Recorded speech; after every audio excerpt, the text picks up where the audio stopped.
All right, good morning. How's everybody doing? Looks like we got all the recorders going. Well, I only have two going, not three. The fun stuff is going on here. So our movie we're going to talk about today is a 1982 classic that everybody quotes today still. It's A Few Good Men.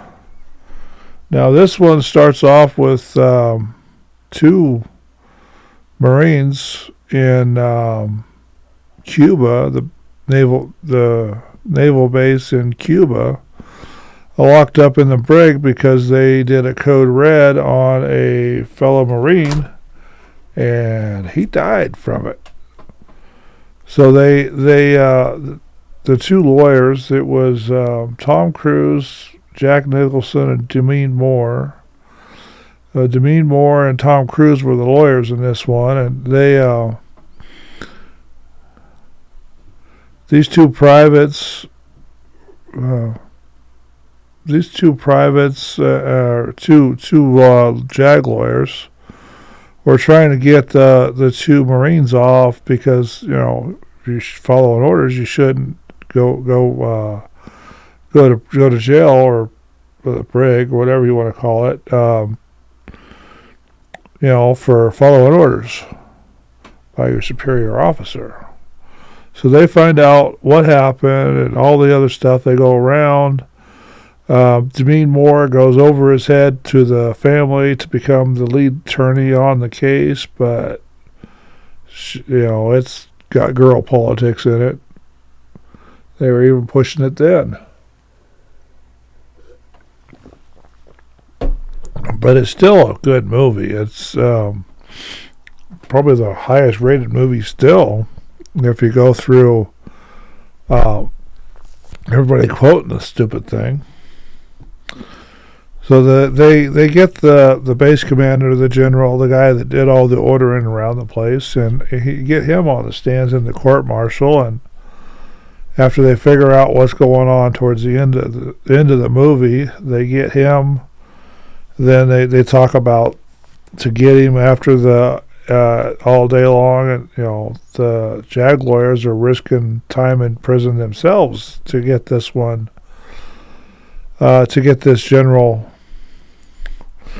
Jack Nicholson put in the brig, because he was the one that made the orders that killed the kid, and they wanted to prove it so that he could do that kind of stuff, and they did. They got a pretty good idea of what happened.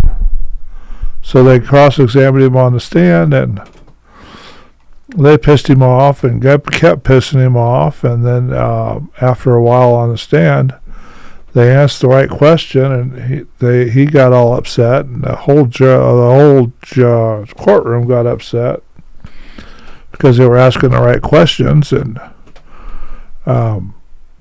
the discipline, he got pissed off enough and said that he ordered the code red, and the Charlie Sheen, as the lawyer, he said that we're just trying to get to the truth. And then Jack Nicholson came up with a famous line that stuck to still today. They're still quoting it in the movies and in real life.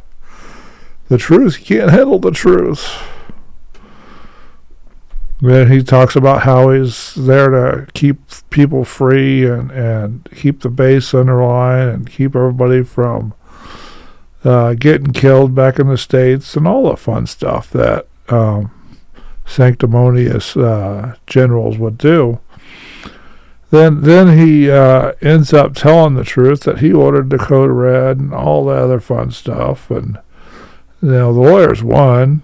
They got their case dismissed, and our general, Jack Nicholson, he went to jail or brig or whatever it is. But the code reds were ordered for training purposes because they weren't keeping up with the, according to this film anyway, they weren't keeping up with the rest, and they were, disciplinary purposes. But they tied him up, put a rag in his throat, and he choked or he bled to death on it or something. In the movie, they explain all that stuff, so you have to go watch the whole movie, not just run around spouting off the quotes that they used. The whole movie is what you want to talk about. So anyway, this thing came out was distributed by Columbia Pictures. It was released December 9th, 1992 at Westwood, Los Angeles. Westwood, Los Angeles. Then a couple days later, December 11th, 1992, they released it to the rest of the United States. Guess they had to test it. Then the budget on this thing was $33 to $40 million, which was high for when they made this movie. At the box office, they made $243.2 million, which was pretty good because, at that time they weren't making that kind of money at the box office for an average everyday war movie. But they did a pretty good job with this one, and I enjoyed it. I like it. I still got it. I still keep watching it. It's a real good movie, and it's in my collection. So I'm talking about my collection, and we're going to get through it, and by then I'll have figured out something else to do on this channel, and we'll have fun doing that too. Anyway, so we'll talk to you later, and we'll see you on the next one.